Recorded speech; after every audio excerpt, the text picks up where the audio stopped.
पंजाब के मुख्यमंत्री भगवंत मान ने आज नवा शहर के स्कूल ऑफ एमिनेंस का उद्घाटन किया। इस वक्त हम उसी स्कूल ऑफ एमिनेंस में हैं जिसको 5 करोड़ 18 लाख की लागत से बनाया गया है। आपको दिखाते हैं कि किस तरह से मान सरकार जो है वो शिक्षा के स्तर को लगातार अपग्रेड कर रही है। जो विश्व स्तर की शिक्षा देने की जो कोशिश है वो लगातार कर रही है। आप देख सकते हैं कि ये नई बिल्डिंग जो है उसको बनाकर तैयार किया गया है। ये आपको केमिस्ट्री लैब है जहाँ पर आप देख सकते हैं कि वो सारे इक्विपमेंट्स जो हैं वो मौजूद हैं जो कि हाईटेक और एडवांस है। उसमें सारी चीज़ों को इस लैब में जो है वो रखा गया है। इसके अलावा जो फिज़िक्स और बाकी लैब्स हैं वो भी हम आपको दिखाते हैं कि ये देखिए, ये फिज़िक्स लैब्स के बाद ये केमिस्ट्री लैब है जिसमें वो सारे केमिकल जो है वो मौजूद हैं और इस तरह के बोर्ड्स जो हैं वो बनाए गए हैं जो कि हाई क्वालिटी के हैं। उसके अलावा इस तरह से जो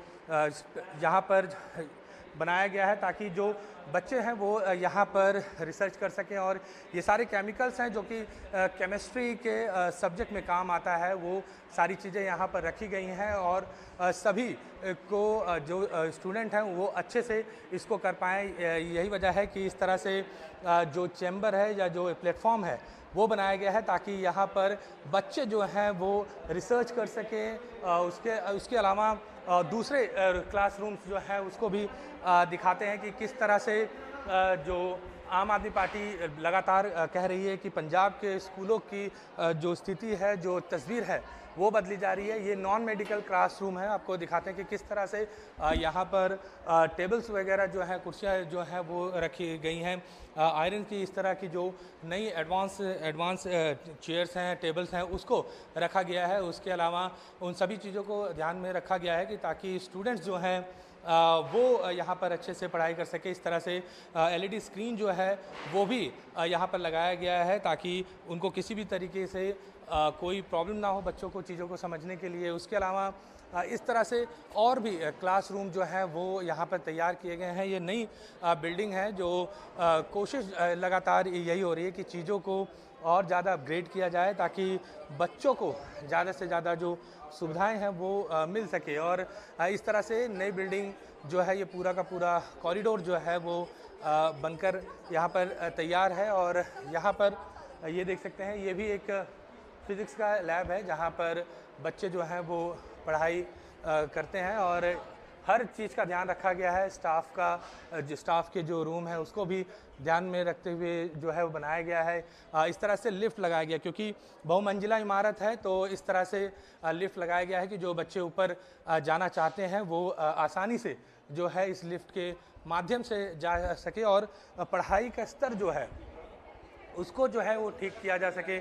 लगातार जो है उस पर ज़्यादा से ज़्यादा जो फोकस है सरकार का वो इसी बात पे है कि यहाँ पर शिक्षा के स्तर को जो है वो बढ़ाया जा सके। हमारे पास यहाँ पर आम आदमी पार्टी के नेता भी हैं, इनसे भी बातचीत करते हैं कि सर लगातार देख रहे हैं हम कि स्कूलों पर और शिक्षा पर ज़्यादा ध्यान दिया जा रहा है। इस स्कूल में क्या क्या चीज़ें जो हैं वो तब्दील की गई हैं? सारा स्कूल ही तब्दील कर दिया जी। आप देख रहे हो, मैं खुद इस स्कूल का स्टूडेंट हूँ। जब मैं पढ़ता था ऐसी फैसिलिटी नहीं थी, लेकिन 2-3 साल में सरकार ने कायाकल्प कर दी है और आज ये जो स्कूल है ऐसा लग रहा है जो कोई प्राइवेट स्कूल से आगे निकल गया। आप इसी स्कूल में पढ़े हैं जी। उस समय क्या स्थिति थी?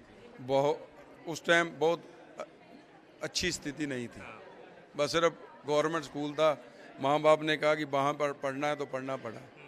लेकिन अब तो बच्चे शौकिया तौर पे आते हैं। हम तो मजबूरी में पढ़ते थे, मजबूरी में पढ़ते थे, लेकिन अब बच्चे शौकिया तौर पे, मेरिट है, टेस्ट हो रहे हैं, मेरिट पे जो बच्चा था उसको एडमिशन मिलती है और बच्चे घर में जाकर पेपर देने के लिए घर में पढ़ रहे हैं और आकर पेपर दे रहे हैं। जो पास होता है उसको बिना सिफारिश के उसको दाखिला मिलता है। बच्चे भी हमारे साथ। आप कौन से क्लास में? +2 में आप। किस तरह से आपको लग रहा है कि ये जो चीज़ें की गई हैं या जो टेक्नोलॉजी यूज़ किया जा रहा है कितना अच्छा है आप लोगों के लिए? हमें हमें तो लगता है कि हमारे लिए बहुत अच्छा है। जैसे हमारी स्कूल में बायोमेट्रिक का भी वो लगाया, तो अब अटेंडेंस की मतलब ऐसे लिख के लगाने की कोई ज़रूरत नहीं पड़ती। और हमारी क्लास में मतलब कई क्लासों में अब वो स्क्रीन भी लग चुकी हैं, जिनकी वजह से अब अगर हमें कोई मतलब जैसे एजुकेशनल कोई एक्सपेरिमेंट दिखाना हो, वो भी हमें उस पर दिखा देते हैं। और अब तो हमें हमारी लैब्स बन गई है, तो हमें करने का भी मौका मिल जाएगा। और वैसे भी उनका काफ़ी फ़ायदा होता है टेक्नोलॉजी का, जितने भी यूज़ किया है स्कूल में। ठीक है, आप भी आप कौन सी क्लास में? मैं +2 में हूँ। अच्छा, आप किस तरह से देखते हैं जो चीज़ें बदली हैं, पहले क्या चीज़ें थी और अब क्या हुई है? मतलब पहले जैसे होता था ना कि लैब्स वगैरह नहीं होती थी, तो प्रैक्टिकली कोई चीज़ नहीं समझ पाते थे हम, और जैसे टच पैनल भी नहीं होते थे। तो अगर कोई वीडियो देखनी होती थी तो हमें घर जाकर पहले सोचना पड़ता था क्या करें, कैसे करें ना। तो अब टच पैनल लग गए हैं, अगर कुछ भी देखना हो कोई वीडियो प्रैक्टिकल रिलेटेड, तो तुरंत हम टच पैनल पे सर्च कर सकते हैं और लैब्स में जाकर सारे प्रैक्टिकल्स खुद करके देख सकते हैं, जिससे ज़्यादा नॉलेज मिलती है रैदर देन जब हम पढ़ते हैं उस चीज़ को। टीचर्स किस तरह हैं इस स्कूल में? टीचर्स बहुत ज़्यादा गाइड करते हैं, हमें मोटिवेट करते हैं। हम बहुत ही मेहनती टीचर्स हैं, वो हमें पढ़ाते हैं, हमें गाइड करते हैं कि कौन कौन सी आगे हमने जाकर करियर ऑप्शंस ले सकते हैं। ऐसे प्रिंसिपल सर भी बहुत ज़्यादा गाइड करते हैं हमें। अब ये एक बार बार कही जाती है कि टीचर जो बाहर जाके पढ़ के आ रहे हैं, मतलब वो ट्रेनिंग करके आ रहे हैं, तो क्या उसका भी असर दिख रहा है? हाँ जी, वो मतलब उनका वही एक्सपीरियंस बढ़ता है कि वे कैसे कैसे मतलब कि स्टूडेंट की साइकोलॉजी को देखते हैं कि कैसे वो पढ़ा सकते हैं। ऐसे हमारे लेवल पर आकर वो हमें पढ़ाते हैं कि जैसा भी है कि हमें पूरे बेसिक क्लियर हों, ऐसे पढ़ाते हैं। तो ये स्टूडेंट है जिन्होंने कहा कि टीचर्स जो हैं, जो खासकर बार बार कहा जा रहा है कि फिनलैंड और स्विट्ज़रलैंड जो जाके ट्रेनिंग लेकर आते हैं, उसका असर भी जो है इन बच्चों के पढ़ाई में देखने को मिलता है। नवां शहर से कैमरा पर्सन अजय राणा के साथ अमित पांडे, न्यूज़ 24।